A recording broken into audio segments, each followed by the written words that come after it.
May kwento ako. Babae po ako. Share ko lang ang intimate love and fantasy ko. Meron akong pantasya sa mga taong mukhang bad boy. Oy, yung mga mukhang notorious, mga mukhang hoodlum, ganon.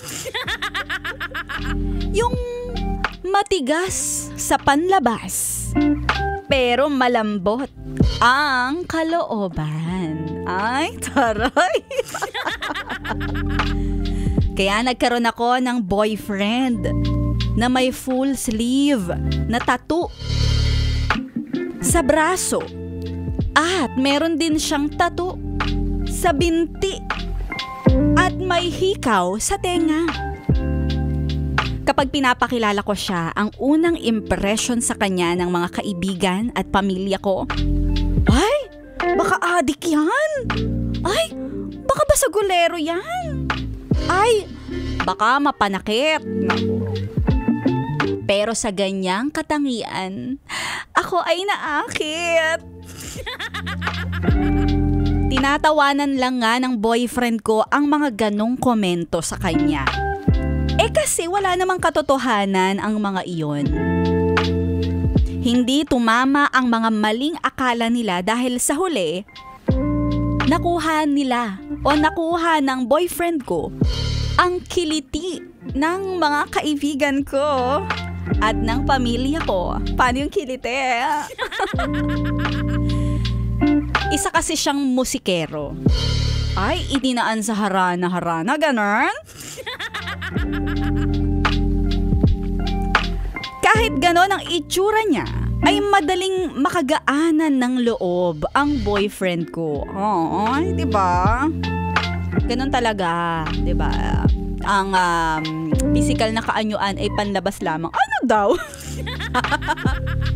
At hindi ko inakala na yun pala ang magiging problema ko. Ang alin? Kasi lapitin ng mga babae yung boyfriend ko. May isang beses na nahuli ko siya na may kachat na iba. Yung babae na kachat niya ay halos araw-araw nagpupunta doon sa gig niya sa bar. At yung chat nila, nasa point na nagsasabihan na sila ng good morning, kumain ka na ba? Ayoko talaga ng mga ganyan chat. Pet peeve. Charot. Kaya nung nakita ko yung message na yon, kinompronta ko agad yung boyfriend ko.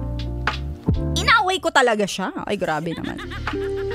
Ang sabi niya, ang kachat niya ay isang regular customer at laging nagbibigay ng tip sa kanya na 1K. Baka politiko yun, ha? Kaya bilang pasasalamat ay idinadaan niya na lang sa pakikipag-chat. Parte daw kasi ng trabaho.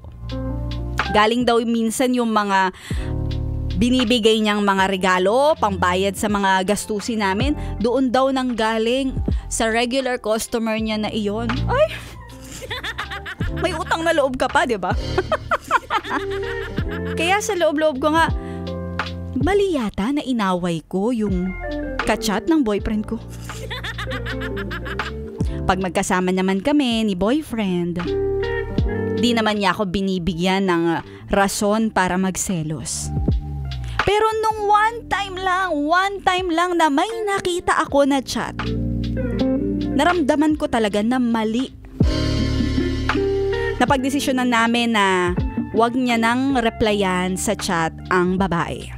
Kaso di naman ako mapalagay kahit ganun.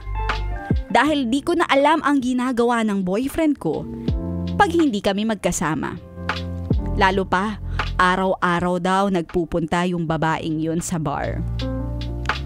Ang sama na pumapasok sa isip ko. Ay, ano yun?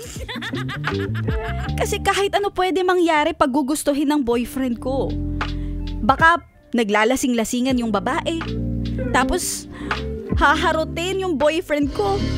Tapos, magpapasama sa CR kasi nasusok ako, no? At baka ma-corner niya yung boyfriend ko at mag-lock sila sa CR. Ay! Grabe naman yung mga imahinasyon mo, ano? Para na nga akong aso. Binabantayan ko talaga yung boyfriend ko hanggang gig niya sa bar. Mahirap na eh. Baka masalisihan ako. Kaso hindi araw-araw mababantayan ko siya. Pero subukan lang talaga ng babaeng yun. Baka manghiram siya ng muka sa aso. Ay wow, grabe yung pagbabanta.